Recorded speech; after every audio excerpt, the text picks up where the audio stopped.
we shall begin. 2:05. Leigh and I will start the first presentation. We'll have a short comfort break after the Orimer presentation and before Pierre and the discussion. So we won't run through for 3 hours with on full brain power. So, in choosing a title today, Leigh and I wanted to choose 3 tools that have clearly different functions within our meaning of the word tool.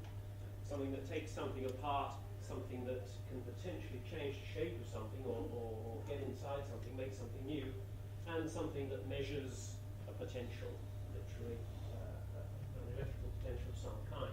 What kind of tools do we need? And in our separate writings, both Leigh and I have used this list that we kind of devised for our first symposium on November the 5th. Of course, there are many different kinds of genre of electroacoustic music, the phrase actual, for many different practices in the field. And we want to stress practices because, as being said by our keynotes this morning, it's essentially a practical kind of doing things that gives these words any meaning at all. And there are many more. We were quite happy to think of many more. But I want to look at those names, and I want to put in tension 2 meanings of the word genre. One which is centrifugal, that is something that pulls something in, where values are collected in to give us something to talk about. And we've all said for the last 20, 30 years, since the criticism of the isms in the 1960s and 70s, or the isms of art in the 20th century, that also there are things that push genres apart, that are in fact connect them together in a much more networked way. If we look at that original list, I'm just imagining you're holding it in your mind a little bit, we will notice that in fact it covers descriptions of materials, descriptions of methods of composition, and also means of organization. That is in the descriptor. I'm saying you talk about algorithmic composition, acousmatic music. So if we take a term such as acousmatic, the distinction of material and method really can't be maintained.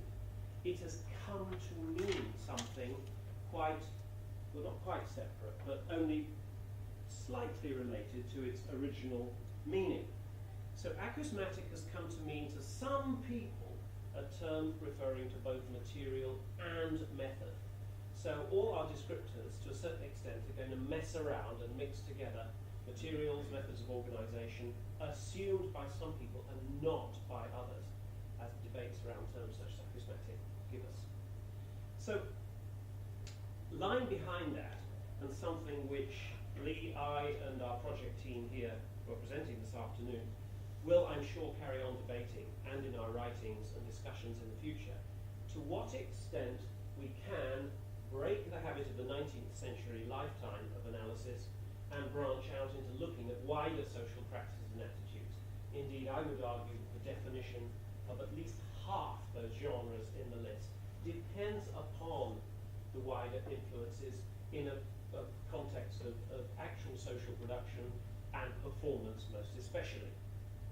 That said, we're quite aware that some genres retain that Western art music ideal of not engaging in the social dimension.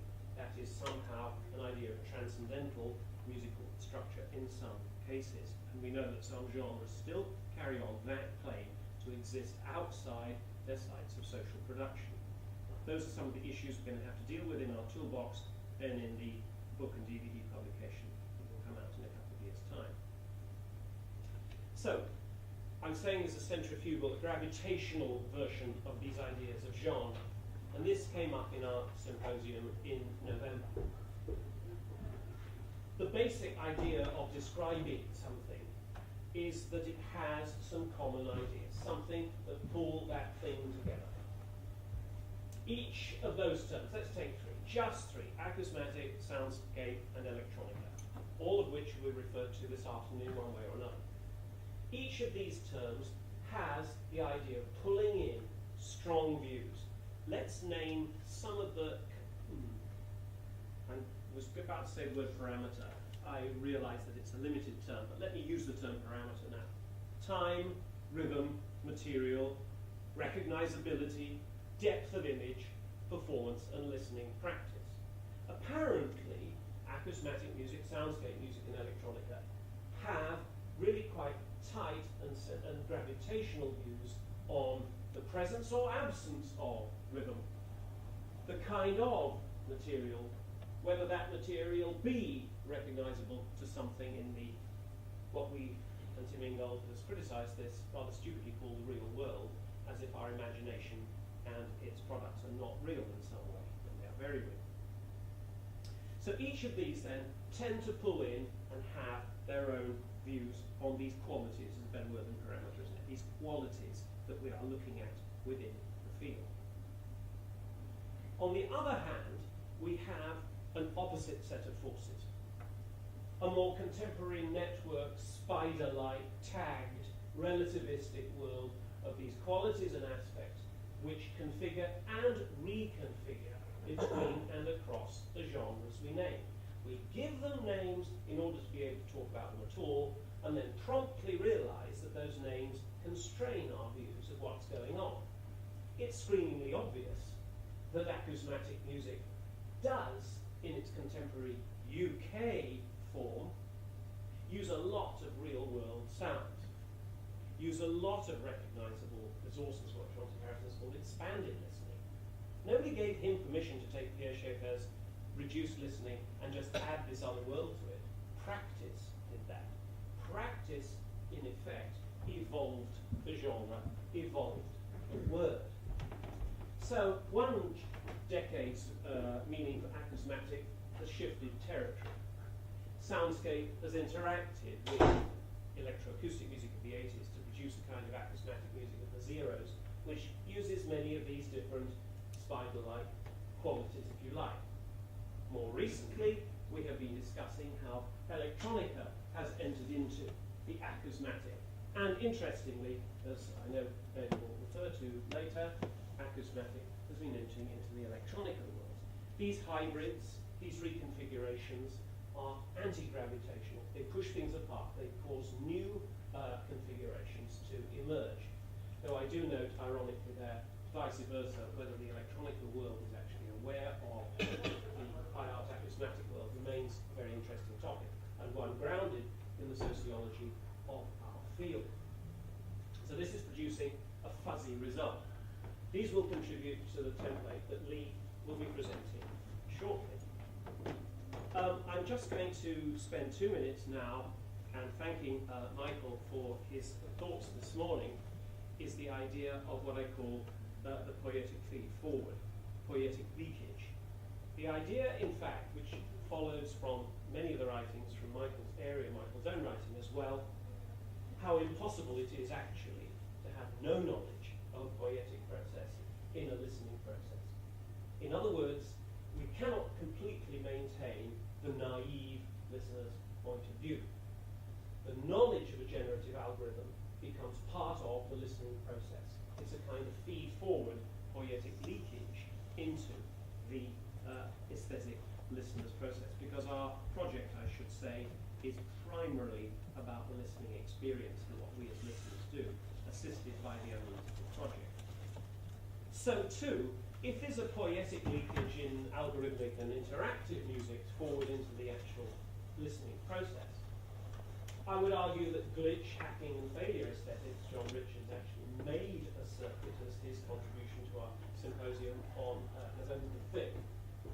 We could, of course, analyze pieces from these genres in terms of their sound alone, the relationships within the sound, but surely without a visual of some kind as to how they were created, or the social knowledge behind them as to exactly what is failing in failure aesthetics. These are statements of something contra something else, something with respect to something else. We need that context to have any sense of what the piece is about. Does such knowledge enhance the perception process? Of course, the answer is yes. I'd like to hand over to Leigh. Right. For the DMU public, you will recognize the next slide, because I started my intervention in November with exactly the same one. And it was interesting this morning to note that we sat here for 2 hours and 58 minutes before Simon asked, or 1 hour and 58 minutes, ask what is the analysis actually for? And I don't think, although it just seems like a silly question to ask on a day like this, that it's silly in the slightest. For the educators here, or for those who maybe recently completed an undergraduate or perhaps even a master's degree, the phrase, "I am going to analyze this piece," has perhaps been heard or articulated. But "I am going to analyze this piece" doesn't mean anything at all. It needs to be further qualified. And I, as I was discussing with Panos over lunch, do believe that when one embarks on analysis, there has to be a particular goal in mind. What do I want to find out? What do I want to share? And that is an absolute sine qua non in my opinion. So we can't make a blanket statement at all about analysis.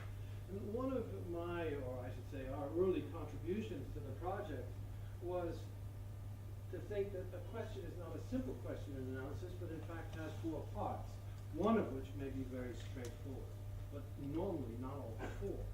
So if you're going to investigate an analytical task, and these are not in any particular order, as I said last time, tools and approaches, for which works or genres, for which users, and with what intention. And I'm going to spend the rest of my 10-15 minutes addressing what these might be, how one might go about it without providing all the answers, because that, again, is not something for a 40-50-minute talk. As I say, there's no particular order, but sometimes you've got to start somewhere, and I'm very interested in this one. Anybody who knows my scholarly work would expect me to put this up, because I'm going to analyze a piece usually means I had an assignment and I have to hand it in. Or I have to get my publications out to get my tenure if you're in North America, or something along those lines. Is what's the driving force? Who's it for? Well, most analyses that I've read in my life are for specialists. Or, alternatively, for evolving specialists. You've opted in, you're doing a music study, actually you want to do contemporary music, but you have to learn classical music, and read that sonata analysis until you get sick of it. Because what is it doing? It's telling you about the grammar issues, and not telling you very much about how the composer wrote the rules to make the piece interesting. So I've just put this list up here. Who is the analysis for? Is it for yourself? Is it so that you better understand what you just did, what somebody else just did, somebody else did in the past? And if we're talking about works like Michael spoke about that have many manifestations, it's not about that performance. You need the collection of performances to start identifying tendencies. Are you writing this for other musicians? Are you investigating analysis so that other musicians can, with you, better understand a characteristic, something in a process? And if you're doing live coding, for example, as came up this morning, you might be wanting to identify patterns in real time that you can use and vary during a performance. That's an analytical act with a creative goal. Unusual, but possible. Are you writing for musicologists? I suppose that's most of it. And again, the evolving musicologist, the students who don't want to be called that, but then have to learn all these things like doing your theory exams. What about beginner students? What about young people? Let's look at those spectrograms with the diagrams on it that Simon threw up this morning, the Kuzma-graph things, and we'll come back to it with the analysis later on today again. If you want to grab a young person's attention in a new form of music, there's nothing better than to project an understandable image that guides the listening. And why would you not do that if you're trying to win interest, appreciation, and perhaps participation in the music you do? So with one of my other hats on, and the EARS project for children, and Mike's here today, Mike Ewens who's developing it, we're going to have to make that music very engaging, understandable to an extent, and we're going to use visuals to enhance creativity. And amateurs, people who don't know very much, who don't know the ins and the outs, who might not be able to read a spectrogram very well, they might want to know something else. What are these things that they might want to know? That's what I'm going to spend the rest of my time. So, yes, indeed, we've seen this thrown up twice, and it is just a selection, and it is genres as well as categories. It raises tons of issues, but the nice thing about this list is it demonstrates how wide open our space is. And that means that we're looking today at certain elements within analysis that can go beyond a single case, or alternatively, is only applicable in a single case. That might be worth knowing about. Right. It seems to me that if you have a group like the Orama group coming up with different ideas of how to approach analysis, we can't let loose those 4 questions. But it might be useful at the same time to suggest you might consider addressing a number of things in the analysis if they're relevant. So you've already answered your questions, and now we're looking at things that you might want to discuss. Because if everybody does things in different ways, then we're going to get a diversity of analyses, but then we're going to have trouble to handpick tools that we can put together. So to try to coordinate them, it might be useful to have a template. And this is the bare bones of a potential template for analysis. And again, these are not the tools. These will help you identify the tools. These don't have to be the intentions, but they can be the intentions, if you see what I mean. We're going to talk about emotion. We'll get to the bottom, and there'll be a means towards emotion. So the first category we have here are perceived sound materials. And even categorizing sounds, there are so many different forms of categorization. You can't just say that there's one that we must use. There are several that we can use. Types of sound sources, types of sound synthesis, where they are known, where they're audible. We had Jonty Harrison's term. I call it heightened listening. There's reduced listening. And this morning we talked about listening to structure and grammar, so you might call it linguistic listening. Not often used in this kind of music. Why? Because other than the algorithmic, beyond the single gesture, the structures don't tend to come back again and again and again. There is no fugue of electroacoustic music. And maybe that's a good thing. There are contextual elements, therefore, where sound identification is possible. You can look at the relationship between foreground and more contextual sounds, which I say is related to contextual listening. Contextual and musical listening be the 2 terms that I use. And then I speak of sound qualities. Now, that term I actually made up for a recent book because our terminology coming from instrumental music and reapplied within electroacoustic music, I find used a little bit too differently by different people. Words like timbre, texture, and so on and so forth. I'm not against them. You can continue to use them, but you tend to need to qualify them. I have defined this term sound qualities as following in a book coming out in a matter of weeks. This is used as an umbrella term referring to a single or composite sound's oral characteristics. Instead of discussing source and cause, in this case one describes the sound's color or timbre, aspects relating to its texture, and any other description related to the sonic as opposed to contextual values. So that's one aspect of this template. Moving along, Simon dropped the word parameters knowing well that it was going to reappear. And in an article in the 80s in a journal that was not only addressed towards the music public, I suggested that one of the big items of the 20th century in at least high art music was the parametric treatment of music. Dancers use it to an extent, other art forms less and less and less. In music, it's all over the place. And in that article, I can't remember, but I came up with about 26 potential parameters that people can use to compose and to analyze music. These are just a few. The treatment of pitch, duration, which of course subsumes beat, meter, anything else that you want to do. I'm just using the time axis here. Dynamics, density, a parameter that Xenakis is responsible for, order and disorder or entropy.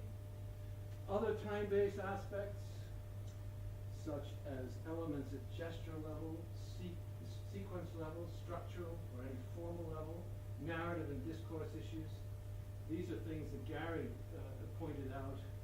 I thought he was going to take that a bit further, but he had too much with feeling the motion he had to discuss, and so I just think we should not forget that in electroacoustic music there are structure issues that are of great importance that we needn't drop, and it's something we don't tend to talk about that much. Tension and release. You know, the notion of breathing in music is not only used in instrumental music. Most composers in this room do write pieces that breathe, or very consciously avoid it. Yes? You don't just have a casual relationship with tension and release. You do it or you don't, not mainly. So this is something that you can look into. Simultaneities. Well, I don't think we want to talk about the harmony of electroacoustic music, so it's vertical relationships. And horizontal relationships. God forbid we study the Fuchs of acousmatic music. I don't think we want to go there. For those that had a traditional education, you can breathe out.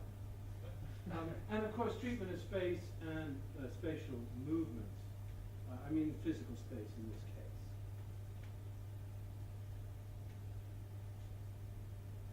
Fortunately, the live performance came in this morning. Doesn't matter with Boulez. Most people know that Boulez piece through an audio recording. They haven't got a clue what was going on live. Should he have allowed it to be recorded if that is essential to the piece? Just the same as I'm looking at several people here who make 8 or more channel works and then are perfectly happy to package it as a stereo, since that's what the world is expecting of us, the ultimate compromise for some. So all of these issues can be taken separately. The communication within an improvising situation, how we receive that, because are there grammars present? Sometimes yes, often no. How do we deal with that? Relevant forms of representation. I don't need to discuss that today, but the sonogram ain't the only game in town. Storyboards, emotional reactions, and everything that we're trying to pack into the analysis. So I'll let Pierre take over on that one. Can we ignore the issues of poiesis? I'm going to differ with Michael. I believe the people that actually go and decide they're going to be formalized composers do care in general that there's some understanding of what they did. It's not just a cold-blooded, you listen and hear what you like, I did this, it's none of your business. I remember once attending an ICMC where I don't have a word of Mandarin, but Max MSP, stochastic processes, and all of these things were mentioned in the program notes, and these Chinese are going, oh yeah, that's good. You know, it was a general public. They don't know what it's about, and even when they're told, it doesn't help their experience. But these things are interlinked, and they could be very important. Extra musical considerations. Intention information, social dimensions, and we talked about electronica. Electronica largely has a link with popular culture or different cultures. It can be performed in spaces where people make noise while they're performing, whereas others are in concert halls where you can't. The sound art is made somewhere which could be in a public space. These are all quite relevant, potentially, to analysis. And personal dimensions, how I receive it, what it means to me, what emotions it wakes up in me. Or, like the Intention Reception Project, I don't have my analysis, I have others' analyses, and I try to put them together to get a picture of something. And there may be others that belong to this template. I'm leaving that up to you to help us find them so that we can ask others to perhaps include them when they analyze. So, just to conclude with a couple of remarks. We're obviously trying to extend analysis in our discussions. And what came out of our first seminar was we had to address more and in more coherent form subjectivity in its individual and social dimensions. which was something we all knew about, but we haven't properly addressed at that time.